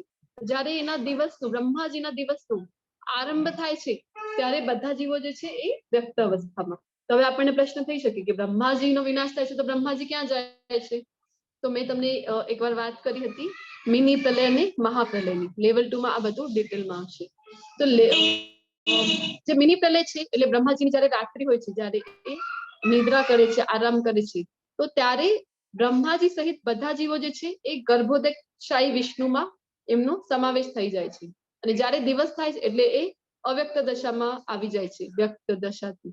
અને પછી જ્યારે દિવસનો આરંભ થાય છે ત્યારે ફરીથી ગર્ભોદકશાહી વિષ્ણુથી નીકળે છે, એટલે વ્યક્ત દશામાં આવી જાય છે. અને આને કહેવાય છે, જ્યારે બ્રહ્માજીની રાત્રિ થાય છે ને એને કહેવાય છે મિની પ્રલય. અને જ્યારે બ્રહ્માજીનો જીવનકાળ પૂરો થઈ જાય છે ત્યારે બધા જીવો, બધી સૃષ્ટિઓ બ્રહ્માજી સહિત જે મહાવિષ્ણુમાં સમાવી જાય છે, એને આપણે કહીએ મહાપ્રલય. તો આ અહીંયા વાત કરેલી છે બ્રહ્માજીના દિવસ અને રાત્રિની, એટલે મિની પ્રલય. કે જ્યારે મિની પ્રલય થાય છે ત્યારે બધા ગર્ભોદકશાહી વિષ્ણુમાં હોય છે, એટલે અવ્યક્ત થાય છે, નથી દેખાતા. તો આપણને એમ થઈ શકે કે કેવા પણ કર્મો કરીશું તો બધાનો અંત તો નિશ્ચિત જ છે, પ્રલય તો આવશે જ નહીં, તો બધાની ગતિ સેમ જ થવાની છે. પણ આવું નથી. જ્યારે આપણે ગર્ભોદકશાહી વિષ્ણુમાં જઈએ, મિની પ્રલયનો સમય હોય અથવા મહાપ્રલયનું, પણ ત્યારે અવ્યક્ત દશામાં હોય છે, પણ આત્મા તો અવિનાશી છે, સનાતન છે, આપણે જોયું છે. તો એ ત્યાં થોડીક અમુક ટાઈમ પિરિયડ માટે હોય છે. પણ જ્યારે વ્યક્ત થાય છે, જ્યારે પણ બ્રહ્માજીનો દિવસ થાય અને એ જીવ જે છે વ્યક્ત જ્યારે થાય છે ને, ત્યારે ફરીથી શું થાય છે, પહેલાના જે કર્મો હતા, કારણ કે કર્મોની આટીગુટીઓ કોઈને સમજવાની ખૂબ જ મુશ્કેલ છે, અને કર્મનો જે રૂલ છે એનાથી કોઈ બચી શકતું નથી. તો કર્મનો તો પ્રભાવ બધા ઉપર પડે જ છે. તો કર્મોના અકોર્ડિંગ પહેલાના જન્મોમાં જે કર્મો કર્યા હતા એના અકોર્ડિંગ એને નેક્સ્ટ બર્થ મળે છે જ્યારે પણ બ્રહ્માજીની દિવસ થાય છે. વારંવાર જ્યારે બ્રહ્માનો દિવસ ઉદય પામે છે ત્યારે બધા જીવ પ્રગટ થાય છે, અને બ્રહ્માની રાત શરૂ થતા જ તેઓ અસહાયપણે નાશ પામે છે. જ્યારે જ્યારે દિવસ થાય છે ત્યારે ત્યારે બધા જીવાત્માઓ પ્રગટ થાય છે, અને જ્યારે રાત થાય છે ત્યારે બધા નાશ પામે છે. જીવાત્માઓ નાશ પામે છે એનો અર્થ છે કે એમનું ભૌતિક શરીર નાશ પામે છે, પણ આત્મા રૂપે તો એ હોય જ છે, કારણ કે આત્મા સનાતન છે. પણ એકવાર જો આપણને આધ્યાત્મિક જીવન જગતમાં એન્ટ્રી મળે તો આપણું શરીર પણ આપણને દિવ્ય મળે છે, આધ્યાત્મિક મળે છે, જેની સાથે આપણે ભગવાનની સેવા કરી શકીએ. આ સિવાય એક અન્ય અવ્યક્ત પ્રકૃતિ છે જે શાશ્વત છે અને આ વ્યક્ત તથા અવ્યક્ત પદાર્થોથી પર છે. તે સર્વોપરી અને કદાપી નષ્ટ ન થનારી છે. જ્યારે આ જગતમાંનું બધું જ નાશ પામે છે ત્યારે પણ તે ભાગ તેમનો તેમ જ રહે છે. હવે આ કઈ એટલે કે કઈ જગ્યાની વર્ણન ભગવાન અહીંયા કરી રહ્યા છે કે એક અવ્યક્ત પ્રકૃતિ છે. ગોલોકધામ. યસ, ભગવાનનું જે ધામ છે એ ભગવાન કહી રહ્યા છે કે આ જો જે હમણાં જોયું બ્રહ્માજીની રાત્રિ હોય કે દિવસ હોય તો મિની પ્રલય આવે અથવા તો મહાપ્રલય આવે તો બધી જે ભૌતિક પ્રકૃતિ છે એ નાશ પામે છે ને, પછી વ્યક્ત થાય, અવ્યક્ત થાય, વ્યક્ત થાય, અવ્યક્ત થાય, આ ચાલુ જ રહે છે ક્રમ. પણ એની સિવાય એક અન્ય પ્રકૃતિ છે જે અવ્યક્ત છે એટલે રહસ્યમય છે. તો તદ્ધામ પરમમ મમ 15મા અધ્યાયમાં ભગવાન કહેશે પોતાના ધામ વિશે, હજી વર્ણન કરશે. તો એ છે ભગવાનનું દિવ્ય ધામ, જેને ફરક નથી પડતું કે મિની પ્રલય થાય છે કે મહાપ્રલય થાય છે, એનાથી કાંઈ પણ ફરક નથી પડતું. એ શાશ્વત છે, એવું ને એવું જ રહે છે. અવ્યક્તો અક્ષર માહુ પરામ ગતિમ ય પ્રાપ્ય ન નિવર્તન્તે તદ્ધામ પરમમ મમ. જેને વેદાંતી અપ્રકટ તથા અવિનાશી કહે છે, જે પરમ ગતિ કહેવાય છે અને જેને પ્રાપ્ત કર્યા પછી કોઈને ત્યાંથી પાછા આવવું પડતું નથી, તે મારું પરમધામ છે. તો ભગવાન કહે છે અહીંયા તદ્ધામ પરમમ મમ. તો મારું ધામ કયું છે કે જેને વેદાંતી અપ્રકટ કહે છે, કારણ કે બધાની સામે આ ધામ પ્રકટ નથી.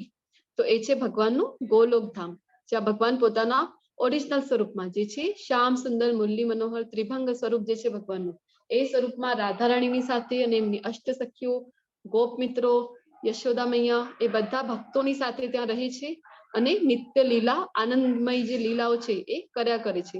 એ ભગવાનનું ધામ છે અને જેને પ્રાપ્ત કર્યા પછી કોઈને ત્યાંથી પાછા આવવું પડતું નથી.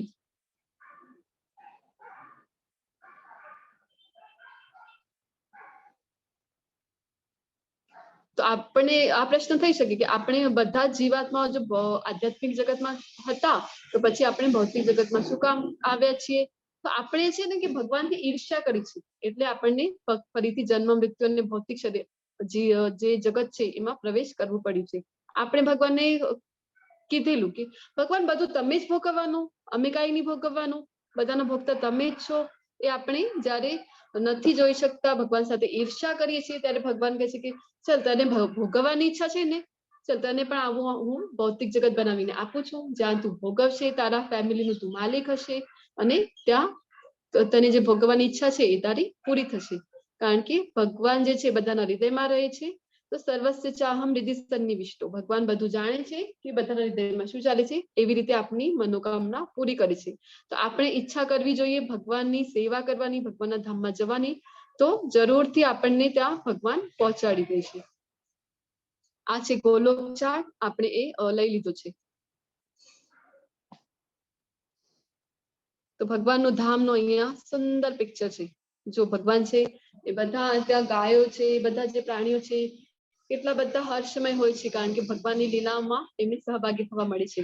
અને જે ભગવાનનું ધામ છે ને ત્યાં બ્રહ્માજી વર્ણન કરે છે કે ચિંતામણી, કે જે રત્ન છે, જે પથ્થરો છે ને એ બધા કેવા છે, રત્નો જે છે ભગવાનના ધામમાં એ કેવા છે કે જે મનોકામના પૂર્ણ કરે, કે જે કલ્પ વૃક્ષ હોય છે, કહેવાય છે ને કે કલ્પ વૃક્ષની નીચે બેસીને જે પણ આપણે ઈચ્છા કરીએ પૂરી થાય છે. તો ભગવાનના ધામમાં પણ એવા રત્નો છે જે આપણી મનોકામના પૂરી કરે. અને ભગવાનના ધામમાં જે કંઈ પણ છે ને એ બધું બોલી શકે છે. ભલે ને એ પથ્થર હોય, આપણને એમ થાય કે નિર્જીવ વસ્તુ છે, અથવા ઝાડ હોય, એ બધા જે છે વાતો કરી શકે છે ભગવાનના ધામમાં. અને ભગવાન ત્યાં જો ગાયો સાથે વાલ કરે છે અને બધી આનંદમય લીલાઓ કર્યા કરે છે ગોપબાળો સાથે. અને યશોદા મૈયા જો કેવી રીતે ભગવાનને શોધી રહ્યા છે અને ભગવાન સંતાઈ રહ્યા છે અને મટકી ફોડે છે. આ બધી લીલાઓ ભગવાનની નિત્ય થયા જ કરે છે ભગવાનના ધામમાં. બ્રહ્મ સંહિતામાં ખૂબ જ સુંદર વર્ણન છે. હવે મુકુંદ માલા સ્તોત્ર જે છે એમાં જે રાજા કુલશેખર છે એ પ્રાર્થનાઓ કરે છે. એમની રાજા કુલશેખરની પ્રાર્થનાઓ છે મુકુંદ માલા સ્તોત્રમાં. તો એ શું પ્રાર્થના કરે છે ભગવાન પાસે કે ભગવાન કૃષ્ણ, મારા મનરૂપી રાજહંસને આપના ચરણો રૂપી કમળની દાંડીઓની જાળમાં અત્યારે જ પ્રવેશવા દો. મૃત્યુ સમયે મારો કંઠ જ્યારે વાત પિત્ત તથા કફથી રૂંધાઈ ગયો હશે ત્યારે મારા માટે આપનું સ્મરણ કરવાનું કેવી રીતે શક્ય બનશે?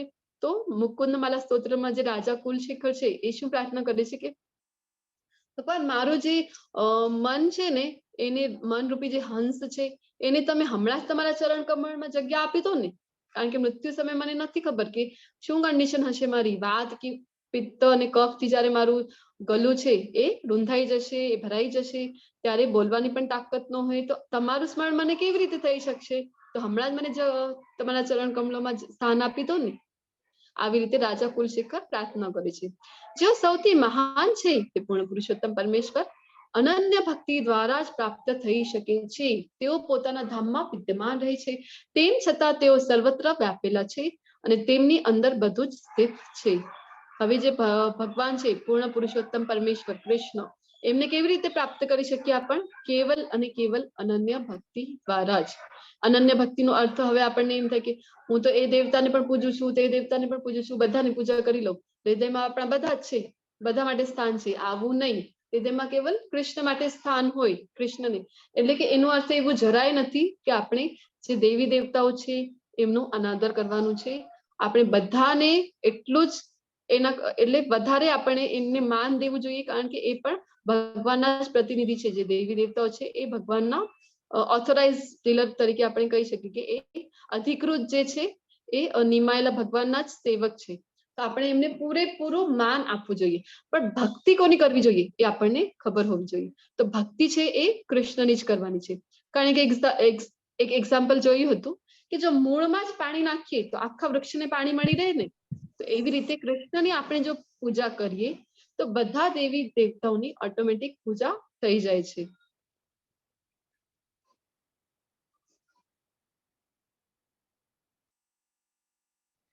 તો શું તમને ખાતરી છે કે આ વિશ્વ દુઃખાલય છે કે સુખાલય?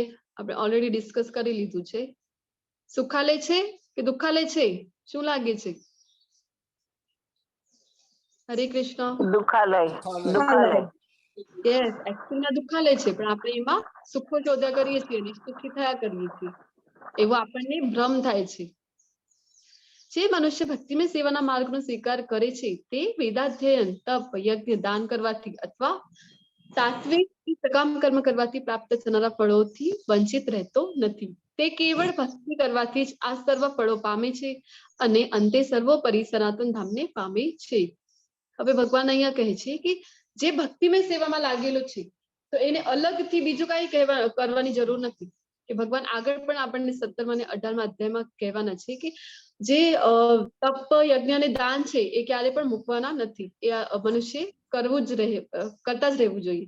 પણ અહીંયા ભગવાન કહે છે કે જે ભક્તિમય સેવામાં પરોવાયેલો છે ને, એ ભક્તિ માર્ગ જે સ્વીકાર કરે છે એને અલગથી વેદાધ્યયન કરવું. વેદાધ્યયન માટે કેટલા બધા વર્ષો લાગી જાય છે.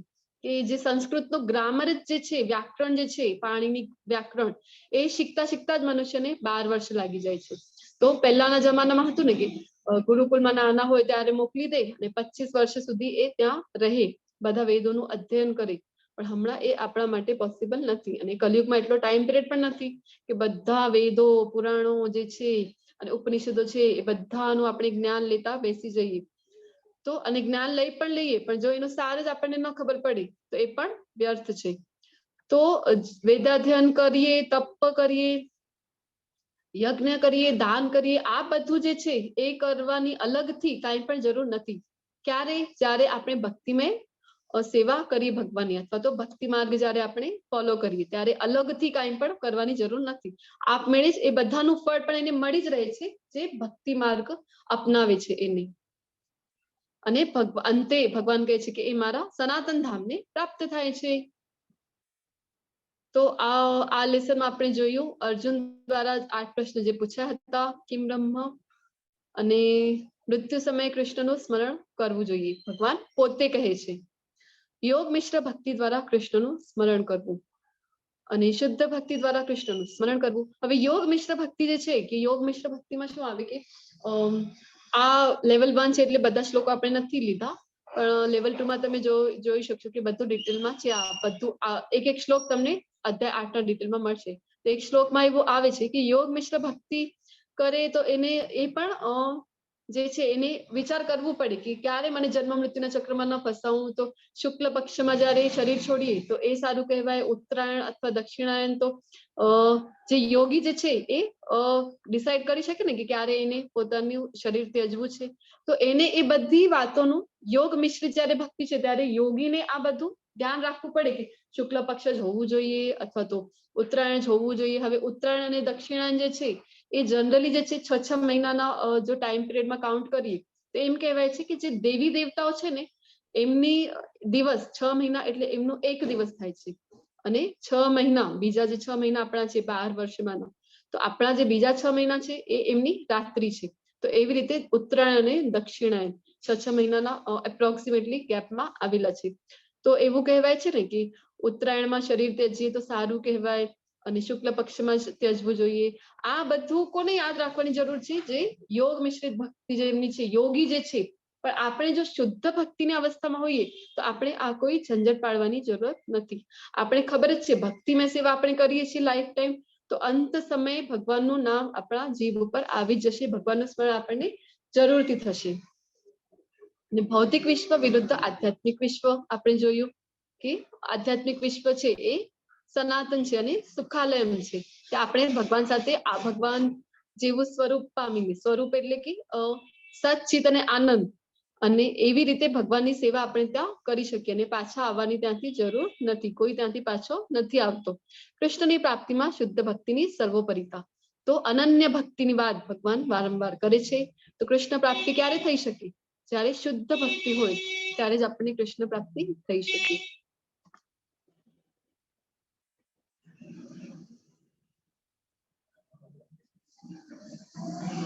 આની સાથે આ જે ચેપ્ટર છે આપણું અધ્યાય 8 આપણે પૂર્ણ કરીએ છીએ. વાંછા કલ્પતરુભ્યશ્ચ કૃપા સિંધુભ્યૈવ ચ પતિતાનાં પાવનેભ્યો વૈષ્ણવેભ્યો નમો નમઃ. તમે બધા હવે મારી સાથે બોલો. શરણાગતિ કાલે જોઈ હતી ને, એક પિક્ચર જોયું હતું ને તમે, કે ભક્ત જે છે કેવી રીતે શરણાગતિ સ્વીકારે છે ભગવાનની બંને હાથ ઊંચા કરીને. તો આપણે પણ ભગવાનની શરણાગતિ સ્વીકારવી છે. તો બંને હાથ ઊંચા કરીને શરણાગતિ સ્વીકારીએ ભગવાનની અને હરે કૃષ્ણ મહામંત્ર બોલીએ. હરે કૃષ્ણ કૃષ્ણ કૃષ્ણ હરે હરે, હરે રામ રામ રામ હરે હરે. હરે કૃષ્ણ એવરીવન.